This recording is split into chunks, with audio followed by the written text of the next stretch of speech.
Desde los estudios de NTC, la red independiente presenta Noticias 1.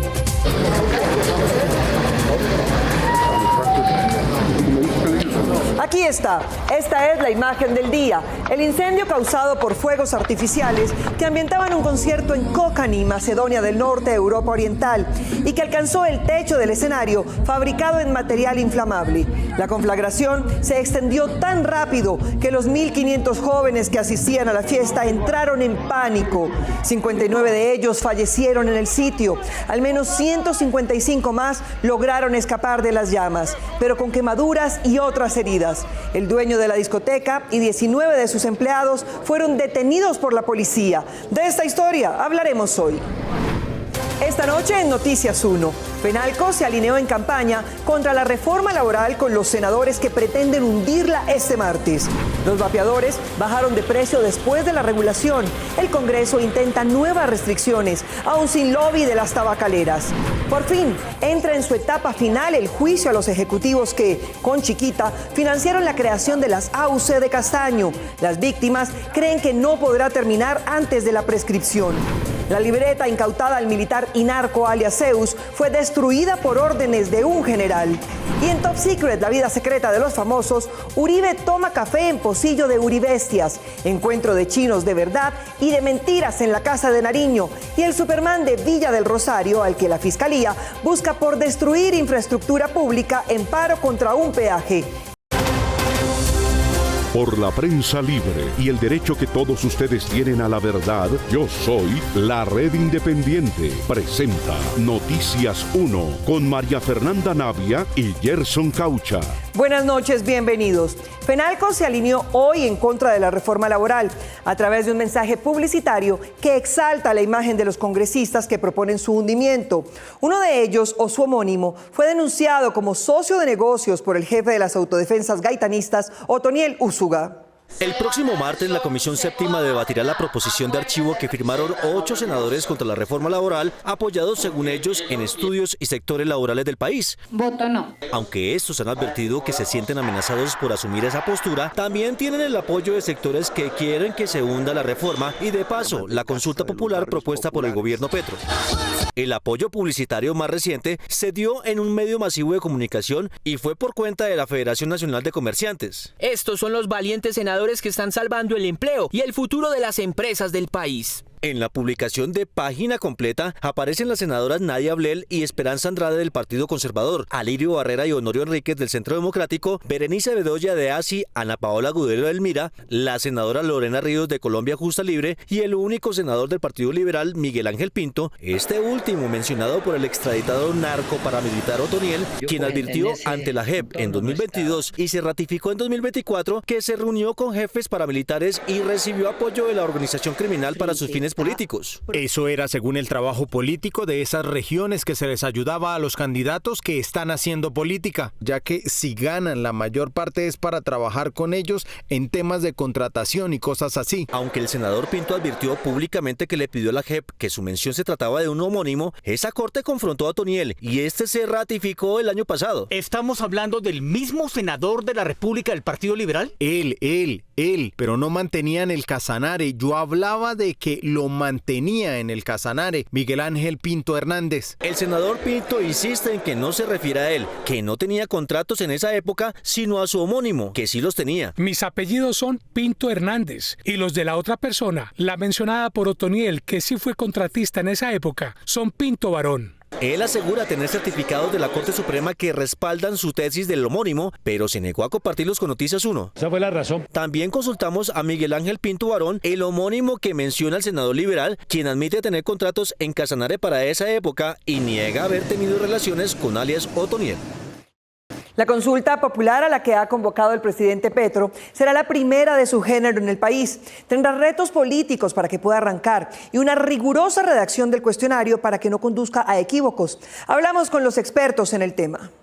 el presidente de Colombia presentará la convocatoria a una consulta popular. Este anuncio del presidente Petro provocó varias reacciones políticas en la forma en la que se hará, tras conocerse que 8 senadores de la Comisión Séptima firmaron contra la reforma pensional. Esto es una reforma que no genera empleo. Ex registradores delegados en lo electoral consultados por Noticias 1 explican cómo este mecanismo de participación sería implementado. El presidente, con la firma de todos los ministros, pone a consideración del Senado de la República la intención de consultar a la ciudadanía. El Senado de la República tiene un mes para pronunciarse sobre la conveniencia. Estamos hablando que es algo más de 13 millones de ciudadanos que concurran a las urnas como mínimo, y de eso la mayoría vote por el sí. Según el exregistrador Farfán Namen, las respuestas no se pueden prestar a ambigüedades. No se pueden someter al pueblo articulados de proyectos normativos.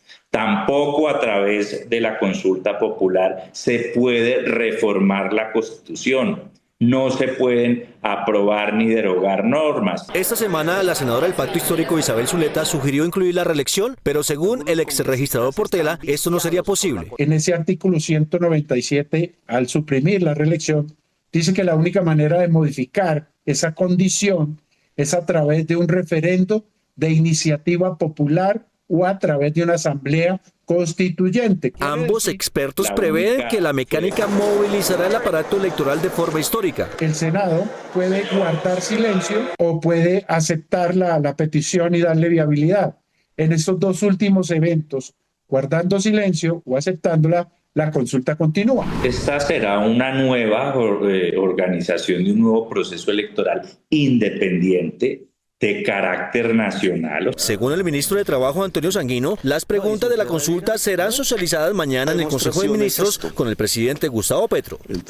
Desde que se gestionó en el Congreso la ley de vapeadores en la que hacía lobby la Philip Morris, el precio de estos ha bajado en Colombia de 124.000 pesos a 24.000. Una nueva iniciativa del Congreso, hasta ahora sin lobby tabacalero, espera ponerle límites más estrictos.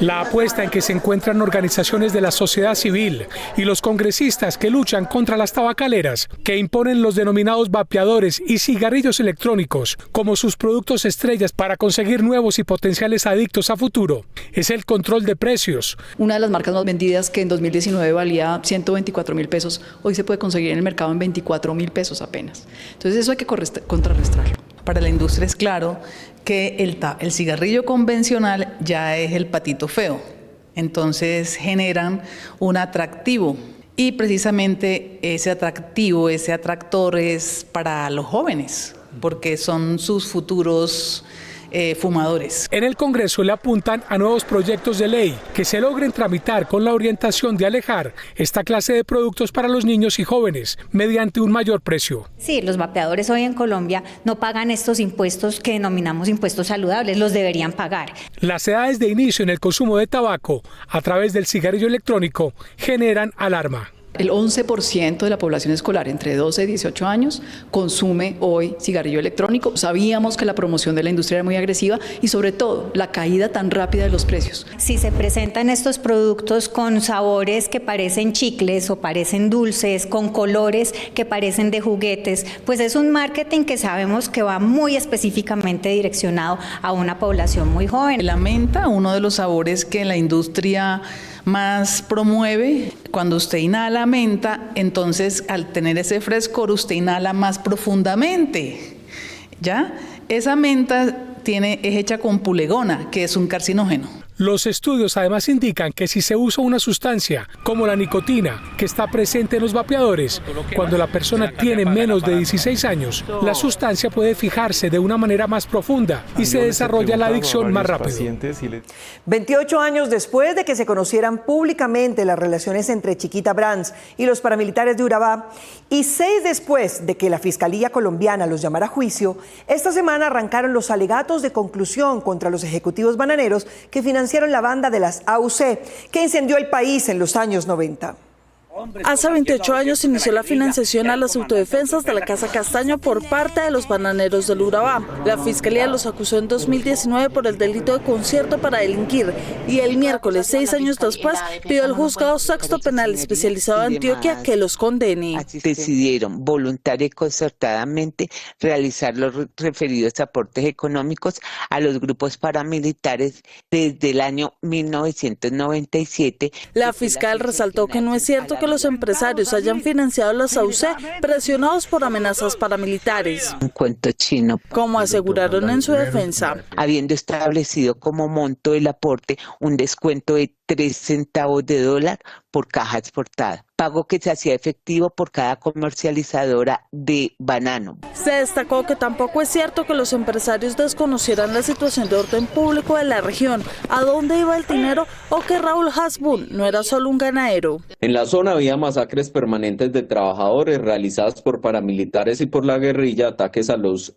embarcaderos, ataques a la población civil, bombas en hoteles. Aunque los abogados de las víctimas están a favor de la condena, también se puso de presente que el proceso va a terminar prescribiendo, favoreciendo así a los empresarios y sus maniobras.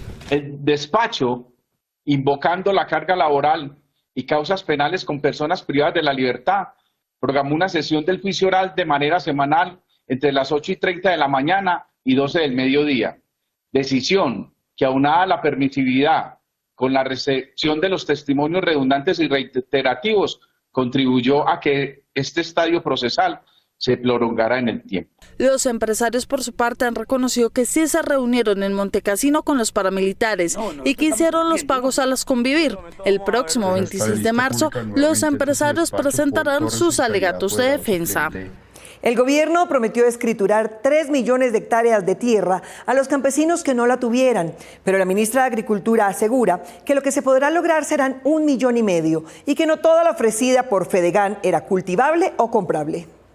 Pese a que este gobierno ha tenido un mayor avance frente a los anteriores en la entrega de tierras, la meta de comprar más de 3 millones de hectáreas será inalcanzable a 1 año y medio de culminar esta administración. El gobierno de las y los campesinos. Según la ministra de Agricultura, Marta Carvajalino, la meta secundaria es lograr la adjudicación de 1,5 millones de hectáreas. La meta sobrepasa en mucho las capacidades que tiene el gobierno nacional, eso lo hemos venido reconociendo, de 3 millones, que es la meta general del punto 1 del acuerdo de paz. Nosotros establecimos una meta secundaria de 1,5 millones, hoy vamos en 0,5 millones de hectáreas y ese 0,5 millones de hectáreas tiene que ver con el conjunto de procedimientos que nos permiten alimentar el Fondo Nacional de Tierras. Frente a la compra de tierras a los ganaderos, Fedegan ofertó más de 600.000 hectáreas, de las cuales el gremio asegura solo se han comprado 14.000.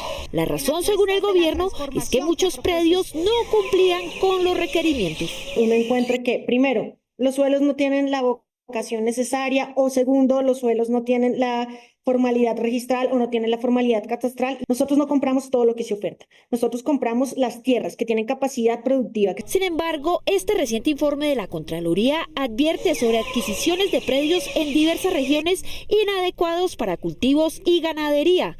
Para los ganaderos, de no corregirse las distorsiones que hay con la actualización catastral, será difícil para el gobierno comprar más tierras. Si los avalúos catastrales suben, el Estado tiene que comprar a valor mínimo catastral, y eso que la ley los obliga a vender por el valor comercial. Pero si los avalúos catastrales, como lo vengo diciendo, están por encima del valor comercial, entonces para el Estado va a ser mucho más difícil comprar los predios. Aunque por la situación fiscal se podría afectar la compra de tierras, la meta del gobierno para este año es adquirir más de 150.000 hectáreas adicionales.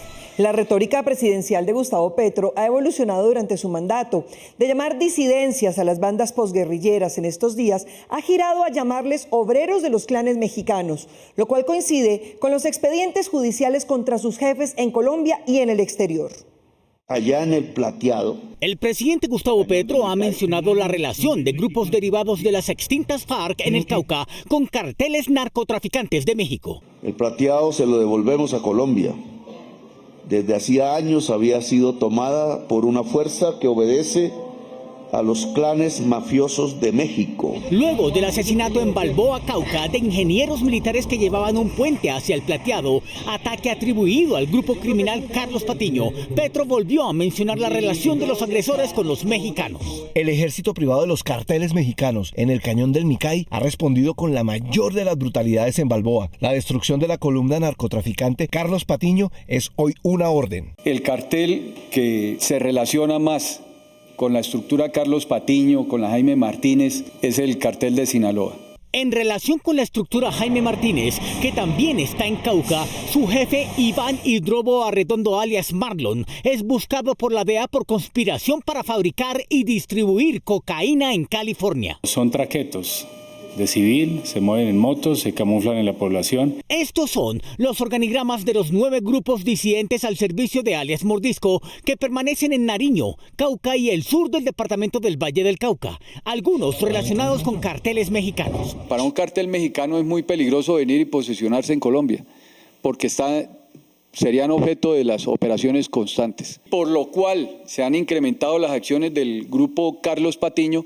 Precisamente es porque se les está dañando el negocio y se les está haciendo muy inseguro. Carlos Patiño pasará a la historia. Hace 9 meses, la Defensoría del Pueblo alertó sobre grupos que trabajan con carteles mexicanos en el sur del departamento del Valle y el norte del Cauca. Carteles al servicio del narcotráfico como Sinaloa, Jalisco Nueva Generación y Los Zetas. El mismo informe de la Defensoría menciona que estructuras transnacionales como el cartel de Sinaloa y el cartel de los Balcanes tendrían algún tipo de presencia en el área metropolitana de Barranquilla. El grupo paramilitar Comandos de la Frontera le pidió al gobierno retomar las conversaciones en donde estaban el día en que fue capturado por narcotráfico alias La Araña. Y justo el mismo día, el ejército les cogió 3 toneladas de cocaína. El gobierno nacional y la organización paramilitar Comandos de la Frontera, que negocia bajo el mote de Ejército Bolivariano, retomaron los diálogos donde quedaron el día en el que fue capturado su líder, alias Araña, el pasado 12 de febrero. Que se retome el curso de los diálogos, que se retome la agenda, que se haya establecido un cronograma con unas fechas concretas para el desarrollo de los compromisos que habíamos establecido entre el 10 y el 12 de febrero en la ciudad de Bogotá. En el encuentro que se dio en el resguardo Indazabaleta de Tumaco, Nariño, se acordó seguir los compromisos firmados en la mesa de diálogos de paz el mismo día de la detención de Andrés Giovanni Rojas La Araña. 2 programas pilotos de transformación de las economías que se concretan en la puesta en ejecución de unos planes de sustitución de cultivos de hoja de coca por cultivos lícitos. Pero mientras este encuentro se daba, el Ejército Nacional le incautó a los Comandos de Frontera casi 3 toneladas de cocaína en Nariño y Putumayo. Estos laboratorios estaban evaluados en más de 22.000 millones de pesos y tenían una producción mensual de aproximadamente 10 toneladas de clorhidrato de cocaína. Estos laboratorios presuntamente hacían parte de la estructura 48, Comandos de Frontera. En nuestra mesa no hay pactado hasta el momento un cese bilateral de fuegos o de hostilidades. Por consiguiente, la fuerza pública puede desplegar sus actividades institucionales sin las limitaciones que supondría un cese bilateral de fuegos. El jefe del equipo negociador con la Coordinadora Nacional, Armando Novoa, anunció que entre el 7 y el 10 de abril se llevará a cabo un nuevo encuentro de la mesa en La Hormiga, Putumayo, debido a las quejas de violación de los derechos humanos a las comunidades de donde opera este grupo armado ilegal. En la operación en la que fue dado de baja alias Zeus, se incautaron las libretas que él cargaba consigo con los apuntes de sus negocios y contactos ilícitos. Pero esta nunca llegó a la custodia judicial de la Fiscalía. Según reportes que conoció Noticias 1, un coronel habría dado la orden de destruirla. 5 meses antes de su asesinato, el mayor retirado Juan Carlos Rodríguez Agudelo, alias Zeus, fue capturado con el jefe de una organización criminal a bordo de un vehículo en la vía Bucaramanga-Pamplona. Cayó alias Zeus con poderoso arsenal en Mutiscua, norte de Santander. En su vehículo fue incautado un arsenal lleno de granadas de mortero de 40 MGL, unas barras de explosivos.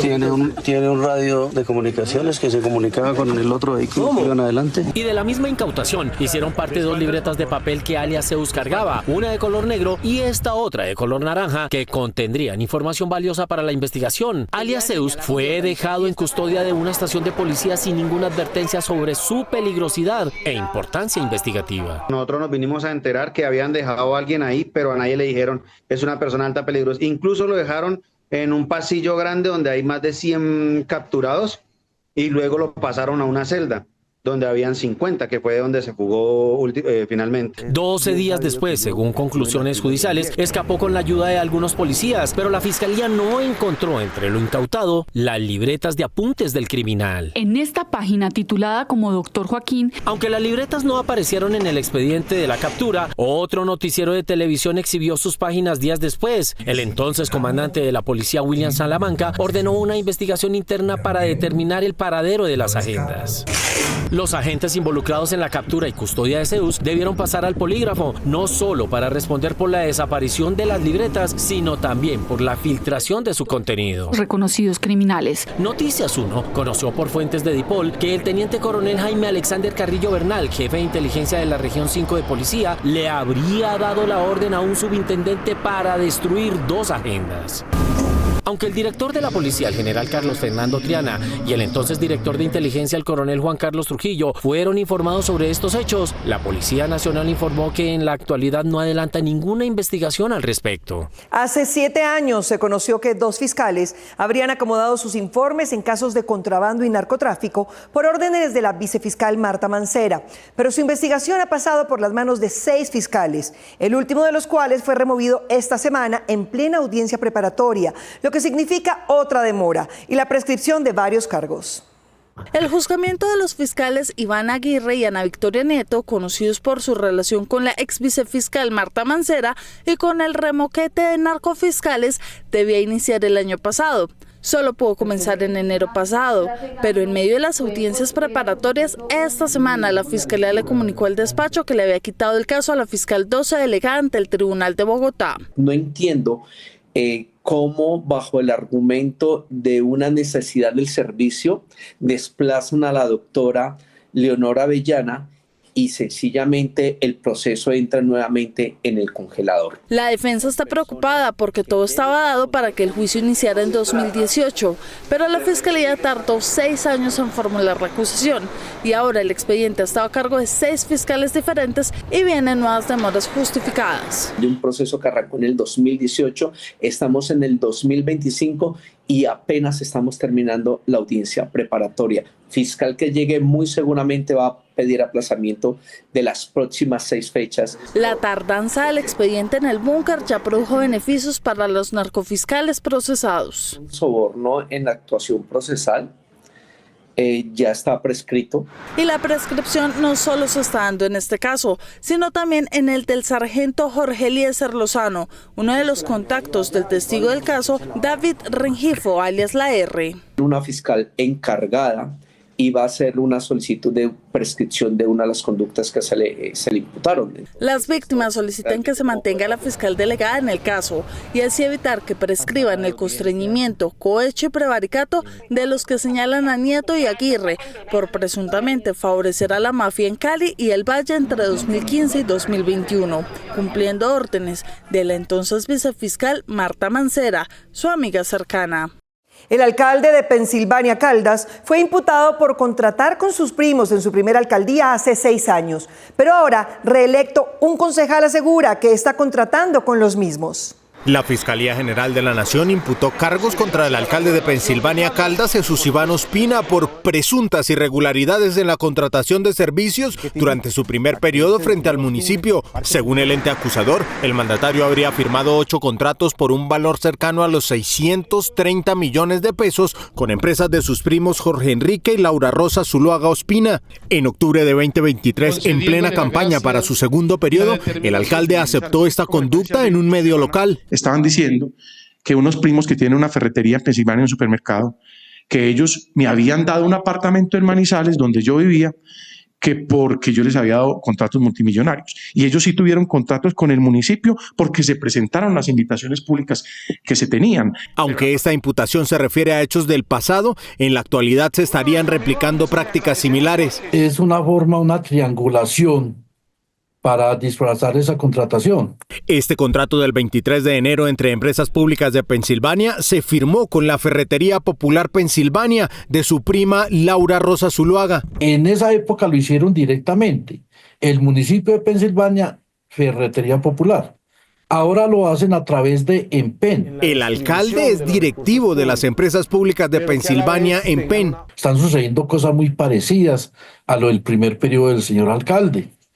Y nosotros queremos prevenir a la ciudadanía. Funcionarios de Pensilvania aseguran que el pasado jueves un ciudadano ajeno a la administración municipal recorrió el edificio de la alcaldía pidiendo a funcionarios y contratistas firmar una carta de respaldo al alcalde. Mil gracias para todos. El alcalde niega tener algún contacto o conocer a esa persona, atribuye la presente situación a la desinformación y agregó que algunas prácticas que se utilizaron en algún momento, como pedir aportes mensuales a contratistas, las reprochamos y eliminamos tajantemente. No obstante, él está imputado por la contratación de hace 6 años, mientras continúa el control político por los contratos de su actual administración. Bogotá está en el primer tercio de la clasificación de ciudades limpias, lo que indican los indicadores. La base de datos Air Quality Index publicó el ranking de las 124 capitales más limpias del mundo.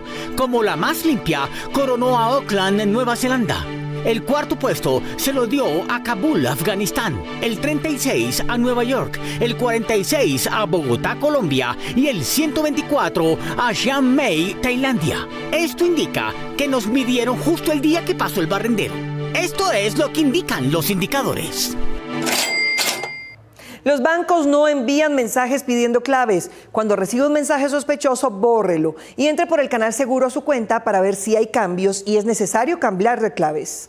Si a usted le llegan mensajes de texto como este en el que lo notifican por algún cobro y le piden ingresar a un link si no está de acuerdo, tenga cuidado, se trata de ciberdelincuentes que buscan acceder a su información para quedarse con su plata. Asimismo, utilizan mensajes de texto como este donde le dicen que se bloqueó su clave y le piden ingresar a un link para activarla. Antes de caer en la trampa, mejor comuníquese con su banco. Incluso buscan generar pánico en el usuario con mensajes como estos, donde hablan de supuestas compras por altos montos y le piden ingresar a un link para cancelarla. Absténgase de ingresar. Tenga en cuenta que ni los bancos ni las franquicias de tarjetas de crédito le solicitarán claves, número de tarjeta o fecha de vencimiento a través de mensajes de texto. Nunca comparta sus datos confidenciales. El usuario, la clave de cajero, la clave dinámica, así como el número o código de seguridad y fecha de vencimiento de las tarjetas no se comparten. Use los mecanismos de protección gratuitos que ofrecen los bancos, como el servicio de alertas y notificaciones, la clave dinámica y aplicar topes a los valores de retiro. El descuido en los dientes no solo puede producir caries, sino también periodontitis, una infección en las encías que termina produciendo la pérdida de piezas dentales. La periodontitis es una infección que se produce en la boca cuando no se trata la inflamación de las encías. Los tejidos se inflaman, sangramos espontáneamente muchísimo y el diente comienza a perder soporte. Al perder el soporte, pues lo más fácil es que comience a moverse y ahí es donde vienen las pérdidas de dientes. Según este informe del Ministerio de Salud, en Colombia el 61% de los adultos mayores de 18 años tiene algún grado de periodontitis. Pérdida de dientes, encías inflamadas, se ve horrible el tema. Segundo, las pérdidas físicas y las pérdidas en otras patologías. Se puede aumentar la diabetes, se puede aumentar los problemas cardíacos, se pueden aumentar los problemas pulmonares. Además de una buena higiene dental, se recomienda evitar el consumo de cigarrillo y el vapeo para prevenir la periodontitis. Por lo menos 59 personas entre los 19 y 24 años murieron dentro de una discoteca de Kokani en Macedonia del Norte, cuando los juegos pirotécnicos del show prendieron el techo de tela de su escenario, dentro de un establecimiento sin licencia. El siniestro que sacudió a las familias de Kokani en Macedonia del Norte en la madrugada de este domingo fue causado por la presunta mala ubicación de la pirotecnia del escenario del club nocturno Pulse. Lo más probable es que en el momento de la activación de las llamas se incendió la parte del techo que estaba hecha de material fácilmente inflamable. El lamentable incendio ya deja un saldo de al menos 59 muertos y más de 150 heridos, de los cuales 12 se encuentran en estado de gravedad. Según el hospital de Kokani, los fallecidos rondaban entre los 14 y los 24 años. Los pacientes que estuvieron aquí sufrieron quemaduras e intoxicación por monóxido de carbono. Entre los heridos está el hijo del dueño del lugar, el gerente de la discoteca, el baterista y el cantante de una banda en cuyo show se desató el incendio. Todos empezaron a gritar, salgan, huyan, claro, y solo una salió y sobrevivió a la tragedia. Había 1.500 personas, así que todos empezaron a pelear. Yo estaba cerca de la salida, pero simplemente no pude. El primer ministro de Macedonia del Norte, el Vaticano y la presidenta de la Unión Europea expresaron en redes sociales sobre el hecho su pesar por la tragedia. Justo después del incidente, las autoridades detuvieron al menos a 20 personas, de las cuales 15 se encuentran bajo custodia policial y son señaladas como responsables de la tragedia. Era mi único hijo. ¿Para qué sirve mi vida? Ya no la necesito. El ministro de Justicia, Igor Filkov, afirmó que todos los involucrados en la tragedia serán responsables. Hasta el momento, la policía sigue en la búsqueda de 4 personas que estarían relacionadas con el incendio. Con mejores perspectivas de éxito y un menor costo, una colombiana ensaya un sistema de impresión en 3D de implantes óseos. La fabricación de implantes óseos metálicos es un proceso en el que el artesano debe reproducir una pieza bajo las instrucciones médicas milimétricas. Este proceso, que puede tardar días, pero que con los ajustes del láser y de configuración de un software que propone la colombiana, podrían pasar de días de trabajo a 7 horas de impresiones 3D. Que pudiéramos modificar todos los parámetros de manufactura que tiene el láser para reducir estos efectos, y lo que se logró fue que la pieza estuviera más pulida, así no tendrían que recurrir a otros tipos de postprocesos. Además de reducir los tiempos de fabricación, también reduce los costos que conlleva la fabricación de implantes, tan solo con ajustes digitales de la precisión láser de la impresión, donde podrá crear milímetro a milímetro implantes con la menor cantidad de imperfecciones. Se debe hacer otro postproceso con mecanizado o con sandblasting, que es lo que permite que la superficie quede plana. Con estas adaptaciones que se le hacen al láser ya no deberían hacerse. La colombiana hizo que este proceso no sufra de problemas térmicos durante la impresión y además logró amoldar las prótesis al metal para aumentar la resistencia y durabilidad, sin aumentar costos y perfeccionando la técnica del láser 3D. La falta de hidratación al hacer deporte puede traer consecuencias que van desde una pérdida en el rendimiento hasta la muerte por un golpe de calor. La medida ideal es 1 litro antes de cada jornada o entrenamiento. Mantenerse hidratado al momento de hacer deporte mejora la circulación, lo que permite que más oxígeno y nutrientes lleguen a los músculos. Por el contrario, la deshidratación contribuye a la fatiga muscular y aumenta el riesgo de sufrir lesiones. Un estudio de la Sociedad Chilena del Deporte concluyó que el 80% de los deportistas no se hidrata bien a la hora de entrenar. Esto sí puede provocar desde cosas sencillas como una cefalea, incluso calambres, pero puede provocar cosas tan graves como un golpe de calor que puede incluso comprometer las funciones vitales y la vida. Para no disminuir su rendimiento mientras entrena, se recomienda no perder más del 2% de su peso corporal en agua. Por ejemplo, un atleta que pese 80 kilogramos debería beber más de 1,5 litros de agua. Estar adecuadamente hidratado va a permitir, 1, que se mejore la perfusión de los distintos tejidos, así la entrega de nutrientes, el barrido de detritos, y algo muy importante, se va a permitir mantener algo que se llama la eutermia, que es mantener una adecuada temperatura. De acuerdo con el estudio de la Sociedad Chilena del Deporte elaborado en 2022, los deportes en los que los atletas se deshidrataron más ese año fueron básquetbol y voleibol. Álvaro Uribe toma café en un pocillo especial para uribestias. Las clases de chino que el embajador le dio a los chinos de un colegio de Bogotá y el Superman de Villa del Rosario, norte de Santander. Llegó el momento de Top Secret, la vida secreta de los famosos.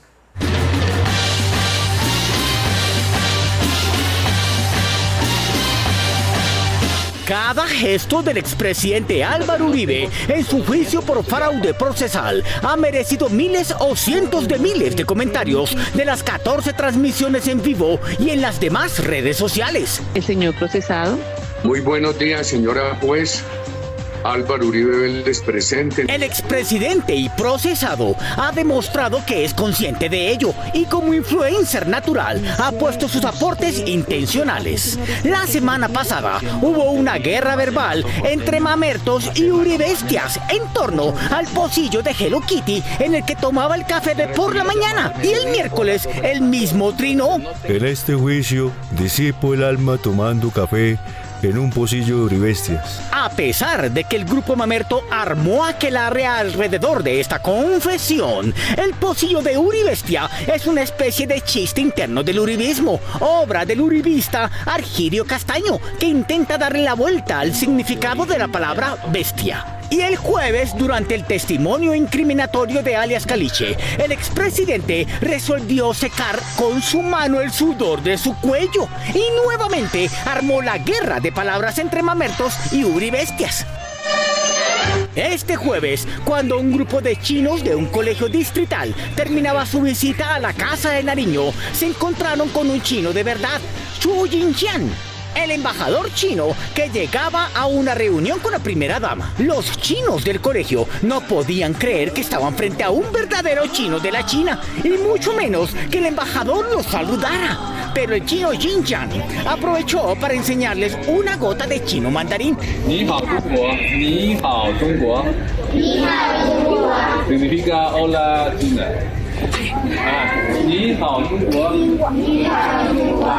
Hubo niños que contaron del encuentro en sus casas, pero los dijeron que eso era un cuento chino.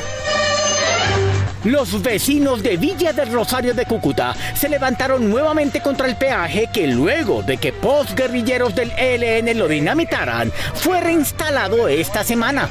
Aunque la caseta de cobro no tenía cimientos, se necesitó fuerza sobrenatural para moverlo. Y ahí fue donde apareció este personaje. Al héroe criollo de la Liga de la Justicia le tiene preparada una superinvestigación por afectar la infraestructura durante la protesta. Estén pendientes, volveremos con más confianza en el ataque en Top Secret. Nos vemos en las redes sociales y el próximo sábado aquí en Noticias 1 a las 8 en punto con las mejores noticias del fin de semana. A ustedes, gracias por elegir la independencia. Noticias 1 renueva su imagen y reafirma su independencia. Tenemos la última tecnología digital y el mejor equipo periodístico para que ustedes reciban información objetiva con criterio auténtico, analítico e investigativo. Este es Noticias 1, la red independiente. Véanos en los cableoperadores DirecTV, Claro, Movistar, Tigo, UNE, HBTV, en Cali, ETV y a través de nuestras redes sociales, YouTube, Facebook, Instagram y X.